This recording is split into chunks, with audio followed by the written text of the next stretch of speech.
Minha mãe, Emília, faleceu esse ano, né, no mês de junho, a avó, né, Emília, como aqui as crianças, né, chamavam, e, claro, bisavó, os netos e netas, e ela faleceu com 93 anos de idade.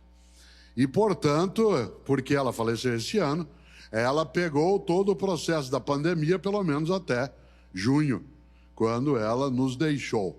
Mas o mais forte disso é que minha mãe nasceu em 1929.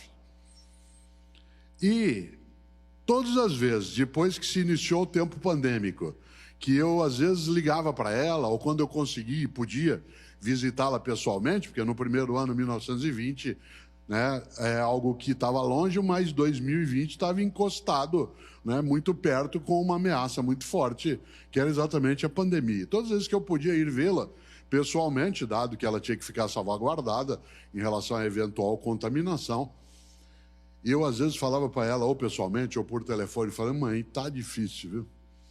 Tá difícil. Isso em junho de 2020, julho de 2020. Nós estamos recolhidos e recolhidos. Havia um número imenso de pessoas que tinham de trabalhar para nós vivemos na área de saúde, na área de transporte, na área de produção, na área de segurança, no agronegócio. Para nós continuarmos vivos e vivos, era preciso que muita gente lembrasse da importância daquilo que estava fazendo. E quem podia ficar mais distanciado do dia a dia, como é o meu caso, pela natureza da minha atividade, que sou grato às pessoas que tiveram, sim, né, de nos proteger e cuidar com o seu trabalho cotidiano.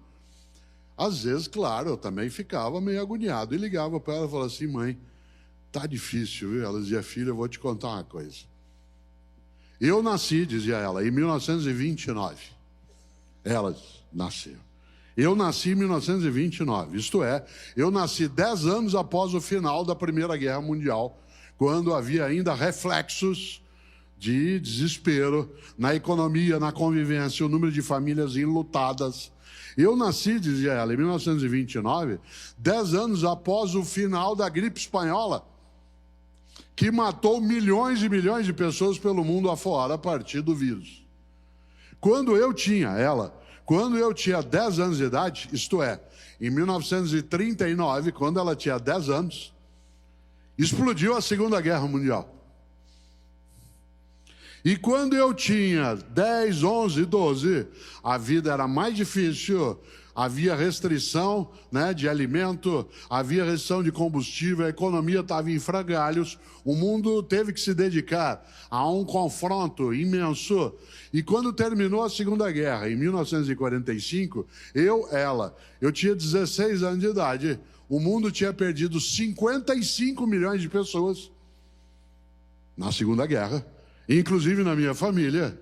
E quando eu achei que agora vai, porque com 16 anos, bombas são jogadas sobre Hiroshima e Nagasaki em agosto de 1945, e eu passei, como qualquer ser humano mentalmente saudável, a ter pânico do fim da espécie, de uma guerra nuclear. Quando eu, aos 16 anos de idade, imaginei que isso ia passar logo, aparece a União Soviética de um lado, a nação norte-americana do outro, e nós tivemos uma guerra fria de confronto possível de guerra nuclear de 1945 até 1990. Em 1990, filho, eu que nasci em 1929 já estava com 61 anos de idade. Falei, agora vai. Aí apareceu a crise do petróleo, a inflação de 2.000% ao ano. E agora, aos 91 anos de idade, que eu vou brincar com os meus bisnetos, que eu vou poder aproveitar um pouco mais. Vem essa pandemia e nos coloca cada um num canto. Por isso, vou te contar uma coisa. Você não viu nada. Quanto mais eu ando, mais registrado. Mas se eu não caminho, eu sou é nada. Por que ela contava isso? Para que a gente se consolasse? Ela contava para que eu me conformasse? Não. Ela contava para que a gente ganhasse ânimo para entender que se cada pessoa e todas as pessoas fomos capazes de fazer o nosso melhor, a gente segue adiante. Mas, se, por exemplo, no mês de março de 2020, como aconteceu, diante de algo aterrorizante, que é o vírus que ainda circula. Se todas as pessoas tivessem enfrentado a situação horrorosa, como algumas pessoas decidiram enfrentar, nós não estaríamos aqui essa noite em Florianópolis com tanta gente. Aliás, nós humanas e humanos, arrogantes que somos, ficamos imaginando que durante décadas a grande ameaça à humanidade viria do espaço. Um meteorito, um asteroide, e nos preparamos para isso. Aliás, criamos tecnologia para isso, já pensou? Criamos mísseis que pudessem combater, serem disparados. Quem diria que a ameaça viria do nosso meio? Eu, caipira que sou, nascido em Londrina, a gente caracteriza o que a humanidade viveu a partir de março de 2020, os caipiras chamamos de tranco, né? Tomou-se um tranco. Nós estávamos imaginando que a gente já era invulnerável, que as coisas não nos aconteceriam e de repente fomos atropeladas e atropelados por algo que, embora Dona Emília, minha mãe, dissesse se ainda não viu nada, a gente não imaginava que fosse ver o que vimos.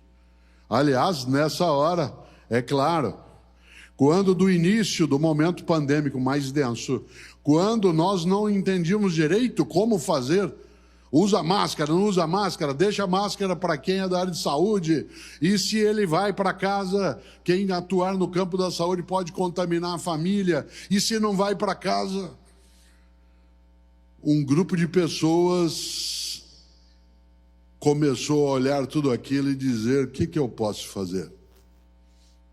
Uma parte das pessoas, ao olhar a dificuldade, a agonia, o desespero, disse: o que eu posso fazer? Com reticências, com 3 pontinhos. Ainda bem que uma parte das pessoas, em vez de usar a frase com reticências, com 3 pontinhos, decidiu nela colocar um ponto de interrogação. E no lugar de dizer o que eu posso fazer, a questão se tornou questão e foi: o que é que eu posso fazer? Isto é, o que é que está ao meu alcance que seja feito? Uma coisa é você e eu, face a uma dificuldade, dizermos: o que eu posso fazer? De modo desalentado, desanimado, de modo fraquejado. Outra coisa é apresentar-se de maneira disponível e dizer: o que eu posso fazer? Isto é, cá estou. Para a tua sorte e para a minha, centenas e centenas de pessoas nesse país e fora daqui se dispuseram a não desistir, a ir buscar, a nos cuidar, a procurar aquilo que é a atenção de saúde. E quando se dizia: Cortella, não tem como fazer uma vacina em menos de 10 anos, nunca nós fizemos uma estrutura vacinal em menos de uma década, um grupo de homens e mulheres em vários lugares do planeta foi atrás. E cá estamos. Várias pereceram, ficaram pelo caminho, pessoas que vários momentos quiseram desistir. A gente lembra da cena, a gente encostada, sentado no chão de hospitais, o desespero de outras pessoas que não conseguiam respirar em vários lugares. E nós cá estamos essa noite com centenas e centenas aqui, sabe por quê? Porque ainda bem que na humanidade há muita gente que acha que se alguma coisa tem de ser feita, então que ela seja bem feita. E o fazê-lo bem significa, acima de qualquer coisa, procurar alternativa, caminho, em vez de modo, como eu lembrava, desalentado, dizer: o que eu posso fazer?